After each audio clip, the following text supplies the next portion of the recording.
নাকি তাকাই রান্না করেছে, তেল ঢালিছে। না না মাটনের এটা, আমি তেল ঢালি। হ্যাঁ মাটনের এই দেখ মাংস সব বলে তুই করে বিশ্বাসই হচ্ছে না। জিজ্ঞেস মামাকে খেয়ে দেখি।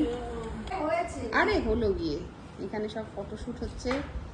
বাবা অবস্থাটা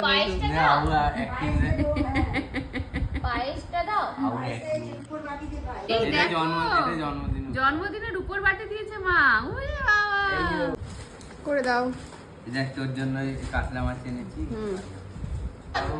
এই পাটাটা খেতে বসেছে আজকে। যাবো 30 হয়ে গেল। এই এরপর চুলদাড়ি পাকবে।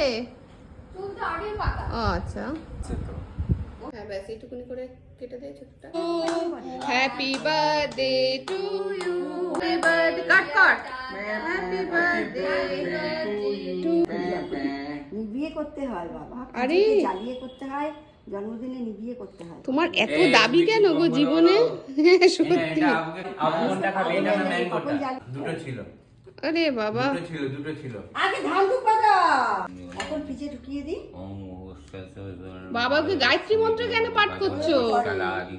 আরে আশীর্বাদ নিয়ে নে, তারপর আবার আরে দেখ, নালে পুজো করতেই থাকবে লোকটা, যা যা মন্ত্র জানো সব বলে দেবে।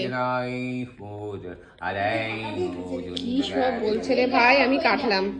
মামা পেটে কেমন করে না তুমি কি চ্যাং পক পক করছে কি? ঠিক আছে, আমি আশীর্বাদ করবো যখন এটা আমি দিয়ে দেবো। এটা আমি পেয়েছি মেঝে থেকে, আমি যখন আশীর্বাদ করবো এটা দিয়ে দেবো। এতক্ষণ পর দুজনের মনে পড়েছে যে উলু দিতে হবে। তোমার পাশে যদি আমি দাঁড়াই, তোমাকেও প্রেগনেন্ট লাগবে, আমাকেও।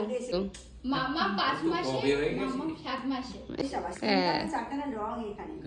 এই একটা এটা তো ঘুরে গেল কেক খেয়ে। জালি একরকম সারা জীবন জালিয়াতি করে গেল, রোজ রাত্রিবেলা আমার জালিয়াতির গল্প শোনায়। ভালো করে 500 টাকার মতন করে। এই আবু আমা এটা কে করেছে ভাত? পায়েসটা হাতি হয়ে গেছে। মাম্মা পায়েস করলেই ভাত করে মাসির মতো। হ্যাঁ দুধ ভাত।